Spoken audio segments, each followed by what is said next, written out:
আপনি কি জানেন বাংলার মানচিত্রে এমন একটি জেলা আছে যার নামকরণের পেছনে লুকিয়ে আছে ৭ জন প্রভাবশালী ব্যক্তির গল্প, যেখানে নোনা জল আর মিষ্টি আম একই সাথে রাজত্ব করে।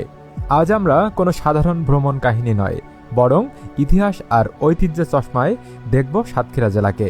সাতক্ষীরার আদি নাম কিন্তু সাতক্ষীরা ছিল না। ব্রিটিশ আমলের শুরুর দিকে এটি ছিল ২৪ পরগনার অন্তর্ভুক্ত। তো সাতক্ষীরা নামটা এলো কোথা থেকে? জনশ্রুতি আছে চিরস্থায়ী বন্দোবস্তের সময় নদিয়া থেকে আসা বিষ্ণুরাম চক্রবর্তী নামের এক ব্রাহ্মণ এখানে বসতি স্থাপন করেন। তার উত্তরসূরিদের মধ্যে বিখ্যাত ৭টি পরিবার বা ৭ ঘর মিলে একটি অভিজাত এলাকা গড়ে তুলেছিলেন।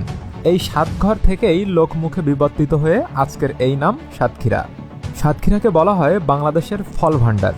জানেন কি, এখানকার গোবিন্দভোগ আম ইতালি সহ ইউরোপের বাজারে প্রথম রপ্তানি করা হয়।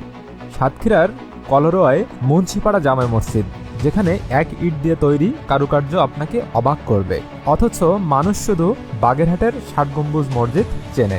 এখানে আছে ঈশ্বরীপুরের যশোরেশ্বরী কালী মন্দির, যা ভারতীয় উপমহাদেশের ৫১টি সতীপীঠের একটি। সম্রাট আকবরের সেনাপতি ময়মনসিংহ এই মন্দির দেখে মুগ্ধ হয়েছিলেন।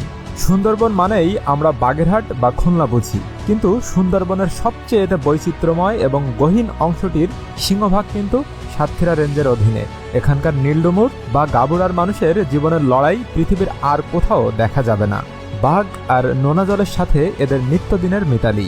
সাতক্ষীরা কেবল একটি জেলা নয়, এটি হলো ইতিহাস, অর্থনীতি আর প্রকৃতির এক অদ্ভুত সংমিশ্রণ।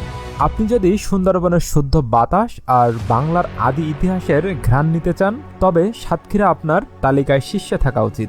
সাতক্ষীরার কোন জায়গাটি আপনার সবচেয়ে প্রিয় কমেন্টে জানান, এবং এরকম ইনফরমেটিভ ভিডিও পেতে আমার পেজের সাথেই যুক্ত থাকুন। দেখা হচ্ছে নেক্সট কোনো ভিডিও। ততক্ষণ পর্যন্ত সবাই ভালো থাকবেন, সুস্থ থাকবেন। আল্লাহ হাফিজ।